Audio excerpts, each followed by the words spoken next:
Hi நண்பர்களே, welcome to சனா சேவை மையம் யூடியூப் சேனல். பிரதமருடைய கிசான் சம்மதி நிதி அந்த திட்டத்தின் கீழே சில புதிய நடைமுறைகளை கொண்டு வர போகிறாங்க. அது குறித்தான செய்தியை தான் நம்ம பார்க்க போகிறோம். அதுக்கு முன்னாடி நம்ம சேனலில் சப்ஸ்கிரைப் பண்ணாதவங்க சப்ஸ்கிரைப் பண்ணிக்க, ஃபாலோ பண்ணிக்கங்க.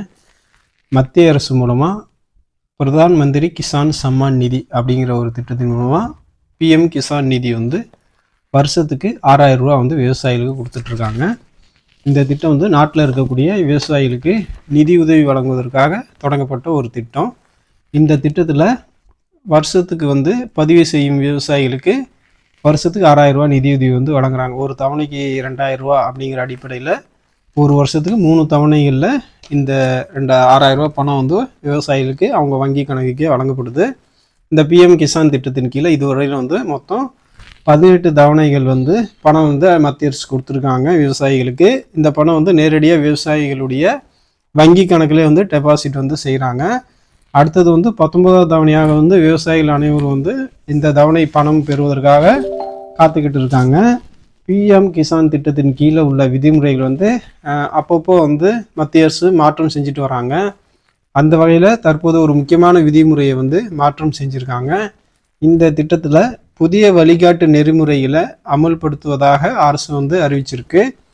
இதன்படி இனி யாருடைய பெயரில் நிலம் பதிவு செய்யப்பட்டுள்ளதோ அந்த விவசாயி மட்டுமே இந்த திட்டத்தின் கீழே பயன்பெற முடியும் அப்படின்னு சொல்லியிருக்காங்க. புதிய வழிகாட்டுதலின்படி விவசாயிகள் தங்கள் பெயரில் நிலம் வைத்திருந்தால் மட்டுமே இந்த திட்டத்தின் பலன் உங்களுக்கு கிடைக்கும். தாத்தா பெயர்லையோ அல்லது கொள்ளு தாத்தா பெயர்லையோ நிலம் உள்ள விவசாயிகள் அல்லது வேற எந்த குடும்ப உறுப்பினர்களும் இந்த திட்டத்தில் பயன்பெற முடியாது அப்படின்னு சொல்லியிருக்காங்க.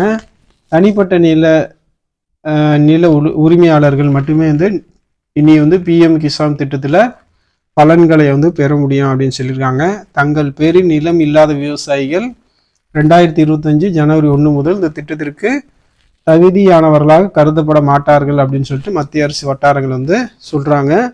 கிராமப்புறங்களில் உள்ள ஏராளமான நிலங்கள் இன்னும் கூட்டு குடும்பங்களின் பெயரில் அல்லது தாத்தா பாட்டி பெயரில் தான் பதிவு செஞ்சுருக்காங்க.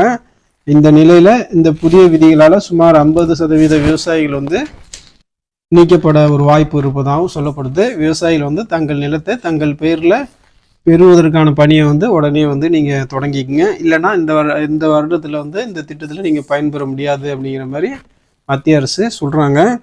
பிஎம் கிசான் திட்டம் தவறாக பயன்படுத்துவதை தடுக்கவும் அரசின் உதவி சரியான பயனாளிகளை சென்றடைவதை உறுதி செய்யவும் தான் இந்த மாற்றத்தை கொண்டு வந்திருக்கோம் அப்படின்னு சொல்லிட்டு அரசு சொல்கிறாங்க. இந்த புதிய செயல்முறையை சீர்படுத்த சில மாவட்டங்களில் முன்னோடி திட்டங்களை தொடங்கியிருக்காங்க.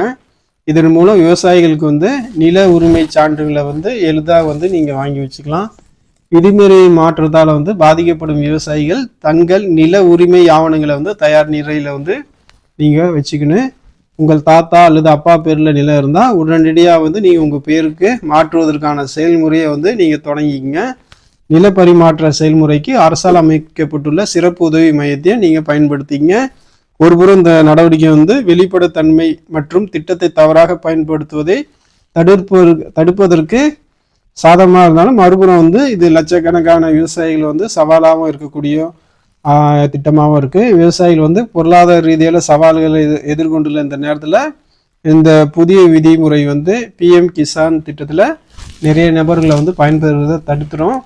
அதனால் விவசாயிகள் நீங்கள் பயிரிடப்படுகிற அந்த விவசாய நிலம் உங்கள் தாத்தா பேர்லையும் உங்கள் அப்பா பேர்லையும் இருந்தால் நீங்கள் உங்கள் பேரில் மாற்றி வச்சுக்கிட்டு இந்த திட்டத்தில் நீங்கள் தொடர்ந்து பயன்பெற்றிருக்குங்க. நன்றி.